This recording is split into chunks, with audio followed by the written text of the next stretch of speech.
लिए हैं और ज़मीन अगर रहती है तो उसका जो परचेजर हैं, जो ज़मीन खरीदने वाले हैं, उनके नाम से खतियान में उनका नाम दर्ज हो जाएगा।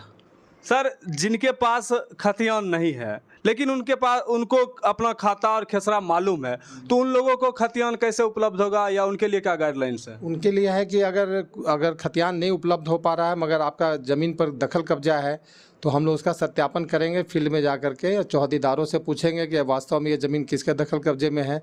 और अगर आप लगान अदा करते हैं तो लगान रसीद की भी कॉपी देंगे, तो उसके अनुसार हम लोग वर्तमान सर्वे प्रक्रिया में उनका नाम ऐड कर सकते हैं।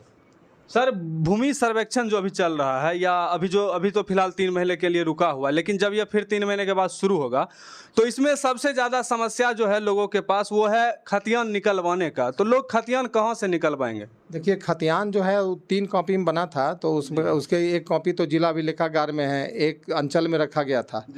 तो अब और एक रसीद निर्गत करने के लिए, लगान काटने के लिए कर्मचारी को दिया गया था। ये बहुत पुरानी व्यवस्था थी और चूँकि 120 वर्ष पुरानी बात हो गई, तो अभी आज के डेट में अगर कोई खतियान जो निकालने की बात हो तो जिला अभिलेखागार से ही निकालना संभव है।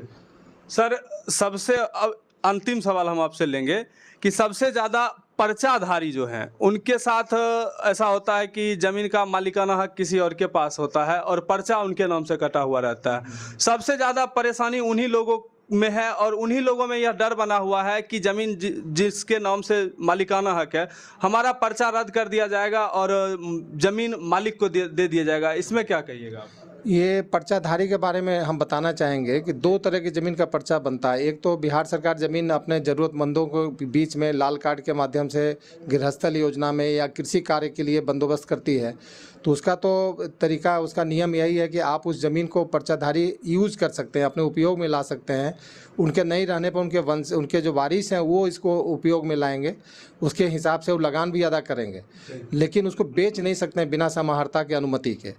तो ये बात ध्यान में रखना होगा, ये कहीं कन्फ्यूजन नहीं होना चाहिए। जो पर्चाधारी हैं, अगर नहीं हैं तो उनके जो वारिस हैं उनके नाम से इस वर्तमान सर्वे में वो पर्चा दिखलाएंगे तो उनके नाम से खाता दर्ज हो जाएगा।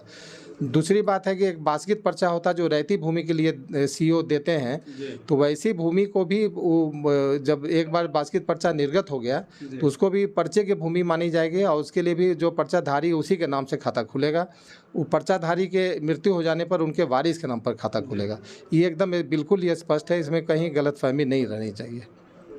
जैसा कि सुना आपने, और इस वीडियो के माध्यम से ऐसा हो सकता है कि बहुत सारे लोगों का जो परेशानी का हल मिला होगा। सर, हमसे बात करने के लिए बहुत बहुत धन्यवाद।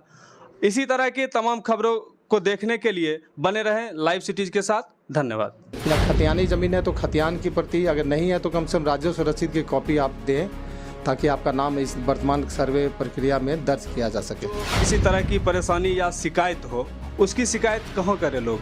उसकी शिकायत करने के लिए ऑनलाइन भी व्यवस्था है। ऐसे हमारे हर प्रखंड में शिविर कार्यालय खोला गया है।